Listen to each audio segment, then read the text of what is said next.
Students, I am going to discuss the social life and the important rulers and cities in Mesopotamia. So, regarding their social life, ruling elite had emerged and enjoyed the major share of wealth as enormous riches were buried with some kings and queens. जो ruling elite था special privilege को enjoy करते थे, wealth का जो major share था उसको वो एंजॉय करते थे। कैसे पता चलता है कि बहुत सारे एनॉर्मस रिचेस, बहुत सारे कीमती पदार्थ लाइक मेटल की जो चीजें हैं, गोल्ड की चीजें हैं, कीमती स्टोन्स हैं, ऑर्नामेंट्स हैं, यूटेंसिल्स हैं, these were buried with some kings and queens. So उनकी कब्रों से ये पाई गई। Now the features of Mesopotamian society, the first is nuclear family system, एकल परिवार जिसको हम कहते हैं। Although married son and his family often resided with parents, but father was the head of the family. So nuclear family system prevailed in Mesopotamia.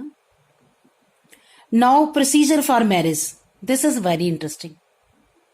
Very interesting. A declaration was made about willingness to marry. And this right is very important, given to the girls. The bride's parents giving their consent to the marriage. So लड़की जो थी वो पहले अपनी willingness बताती शादी करने के लिए, उसके बाद पेरेंट्स उसको कंसेंट देते। Then the gifts were given by grooms parents to the brides parents.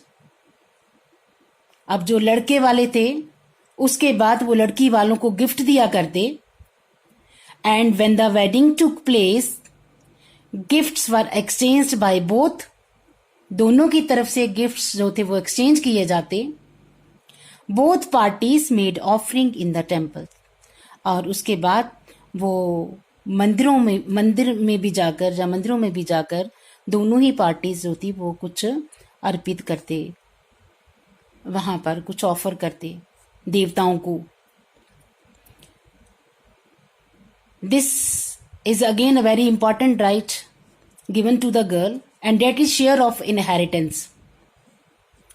विरासत में जो लड़की को मिलता था।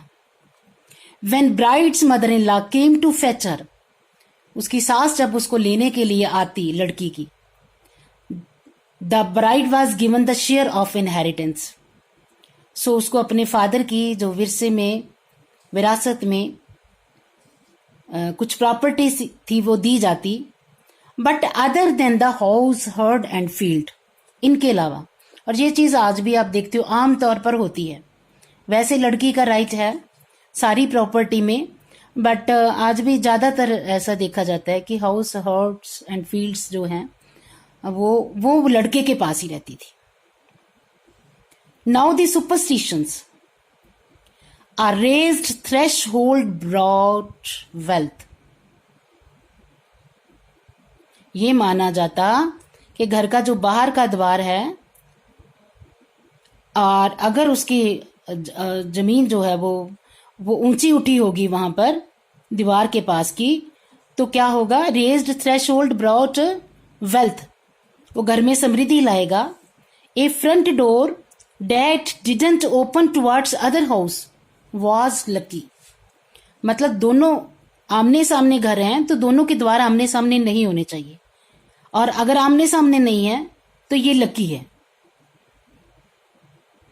और if the main wooden door of the house opened onwards, sorry it's outward, अगर वो आउटवर्ड्स मतलब बाहर की तरफ खुलता है लकड़ी का दरवाजा घर का बाहर का, तो the wife would be torment to her husband, वो अपनी पति के लिए वाइफ जो है वो पीड़ा का कारण बनती है।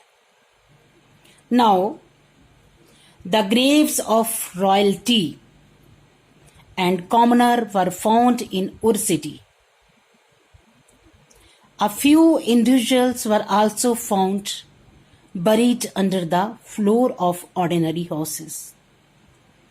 So रॉयल्टी मतलब जो शाही लोग हैं उनकी भी और जो कॉमनर्स हैं उनकी भी उर सिटी में ग्रेव्स मिली हैं, और कुछ इंडिविजुअल्स के देखा गया कि उनको घर के फर्शों के नीचे ही दबाया गया। Ordinary houses material of metals and stones were found in the burials of the royals.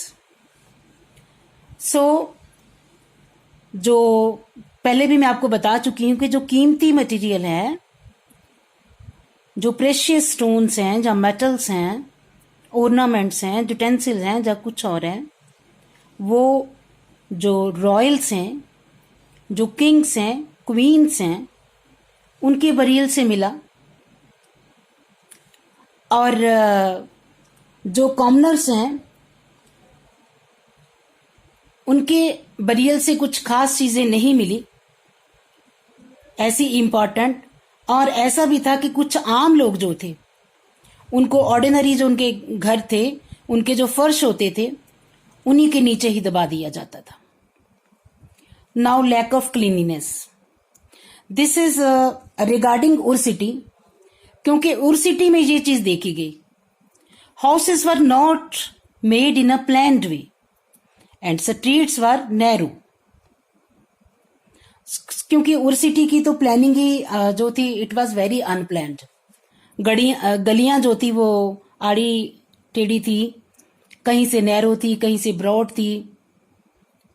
यहां तक कि कुछ ग्रेन वगैरह जहां कोई भारी सामान अंदर ले जाना होता था तो उसको गधे के ऊपर या किसी एनिमल के ऊपर ही रख कर ले जाया जाता था, क्योंकि वहां पर किसी तरीके की कोई लकड़ी की जो गाड़ी गुड़ी थी वो नहीं जा सकती थी। तो कहने का मतलब प्रॉपर ड्रेनेज सिस्टम भी नहीं था वहां पर। In your class 12th in chapter 1 you will read and see कि are Harappan civilization they had very plan drainage system, but यहां पर आप देखोगे कि इनका ना तो प्रॉपर ड्रेनेज सिस्टम था और ना ही प्लान्ड वे से इनकी स्ट्रीट थी।